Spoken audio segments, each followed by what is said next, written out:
We need a bathroom. Yeah. And bathrooms aren't what they are today. The ancient Indians did come up with the earliest technology for indoor plumbing. They actually put a chute on the side of your home that you'd go and do your business on that would go outside into a piece of pottery, because the Mesopotamians invented pottery. But the most common thing as far as a bathroom's concerned is this. Da, da, da, da. You get a bucket. As a matter of fact, That's the bucket bathroom. The bucket bathroom. You get 3 buckets in this case in your home. You're going to have one that's for clean water, one that's going to be made out of metal to cook in, to make soup and whatnot, and also boil water. And you're also going to have one for your waste. This is where we get the saying, don't kick the bucket, because if you kick the bucket full of poop, that's gross and it goes everywhere. And your floor is dirt, by the way, and you're cleaning it with brooms and whatnot. So you don't want to do that. So don't kick the bucket, but you're literally going to sit on top of that and do your business. And of course, also, since we know how hard it is to cut down trees, we don't have toilet paper because that's a modern invention that took 70 years to catch on. Can't believe that. So what are we using to wipe our backsides with? Hey, hands up if we're already really grateful to be living in 2021. Yeah, pretty much. Very helpful. Asia, in ancient Asia, they did what was called shadow puppets. And shadow puppets were pretty cool in that they would wait till night. They would put up a curtain and then put a lantern in behind the curtain, kind of like this light here, but my light is very modern. And then they would cut out figures and animals and such out of animal skins or thick paper. And sometimes with animal skins, they could actually add some color. And then they would tell the story, usually stories of kings and brave, sort of like knights and, you know, being good to each other and learning stuff for the kids and for the adults, because the king was supposed to be cool. And so let's give this one a shot. I have made something out of I'm using, instead of a curtain, this is a canvas from the dollar store. Haha, right? Super fun. And then I made this peacock out of cereal boxes. And then I added some tape and some color. And this is what that looks like.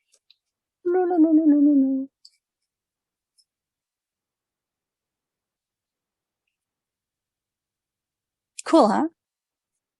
And a lot of these concepts are still used in entertainment, film, and television today, in kind of the style as this person right here. Hello, my name is Edna Fiona. I am an excellent example of a puppet with an articulated hand. See? My hand articulates. I'm the kind of puppet you might see on Sesame Street. Like Ernie is an articulated hand puppet like this. So's Oscar the Grouch and Cookie Monster. They're all very lovely. I'm sure I would love to meet them someday. That's a big hint, Sesame Street people. I can get it right. I can get it right.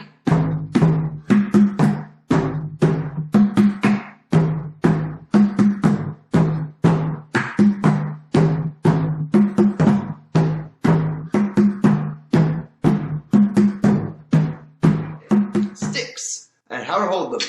So I think of sticks kind of like a card. And so your front 2 fingers, you're going to make an L, and then you're going to pinch in about middle of the stick really tight, but not too tight that you can't wiggle it, but enough that you're not going to lose it if you throw it.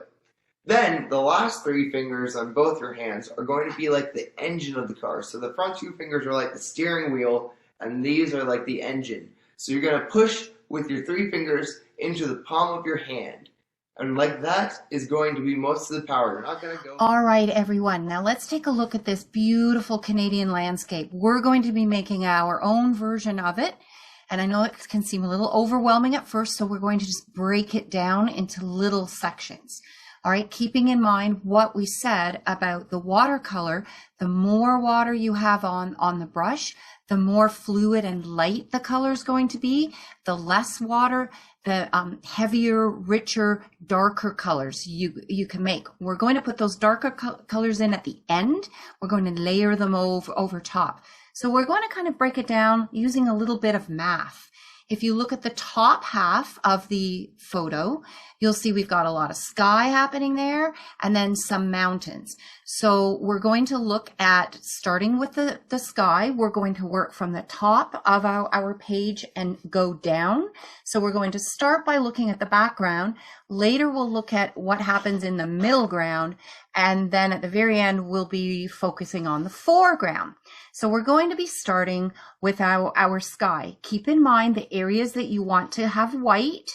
They're going to be the places where you don't put any color at all. Usually a jester would be given an outfit that looked a lot like this. They had the funny hat and the bells, and they had the matching collar. Maybe the thing was half one color and half the other color. They would often be given a marotte, which is a staff that mine's made out of like a fence top thing. I painted it gold. But back then they would take wood and they would carve it in a face that looked like the face of the person. And I've seen pictures of these, and they're creepy, so I'm not doing that. This sea shanty is a repeat after me song, and it's called Blow the Man Down. So I'll sing the first line, then you'll sing way ho, blow the man down, and I'll sing the second line, and you'll sing give me some time to blow the man down. Are you ready? Let's do it. I sing you a song, a good song of the sea. Way ho, blow the man down. I trust that you'll join in the chorus with me. Give me some time to blow the man down. A bonny good maid and a captain too. Way ho, blow the man down. A bonny good ship and a bonny good crew. Give me some time to blow the man down. And it does fit very well. I'm completely encased in armor. So I've got greaves protecting my shins. I've got something called tassets, which overlap on my upper thighs and knees. These are all the straps that hold it in place. Then I'm wearing a fod skirt, which is, yes, I'm wearing a skirt very proudly. It's got suspenders on it. And that's overlapping pieces of steel that kind of go around me like a big inner tube if you were in the pool, which is then covered in suede. I did get a chance to pick my color pattern for this because it was very nicely done. Then I've got my breastplate on, again, a cuirass. And then I've got other parts which get their name from French as well. As a matter of fact, all of the aspects of the knight himself, chevalier, come from French. That means armored soldier on horseback. So we've got pauldrons protecting Les épaules. I've got vambrace protecting Les bras. and I've got underneath my chainmail here, I've got a gorget protecting. La gorge.